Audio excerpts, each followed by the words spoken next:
আলহামদুলিল্লাহ, আমরা পেতে যাচ্ছি আগামীকালকে প্রথম জুম্মা, রমাদান মাসের আগামীকালকে প্রথম জুম্মা। এই জন্য দিল থেকে শুকর আদায় করি আলহামদুলিল্লাহ। রমাদান মাসের আগামীকালকে পেতে যাচ্ছি প্রথম জুম্মা। আমলের মাস হলো মাহে রমাদান।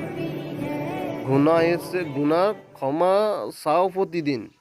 মানে যে রমাদান মাসে আল্লাহ পাক রব্বুল আলামিনের কাছে বেশি বেশি আমরা ক্ষমা চাবো এবং মাগফিরাতের জন্য দোয়া করব। আল্লাহ পাক রব্বুল আলামিন যেন আমাদেরকে জিন্দিগির গুনাহ কথাগুলো সব মাফ করে দেয় এ রমাদান মাসের উসিলায়। এবং আল্লাহ রসুল সাল্লাল্লাহু আলাইহি সাল্লাম বলছেন, যেই ব্যক্তি রমাদান মাস পায়া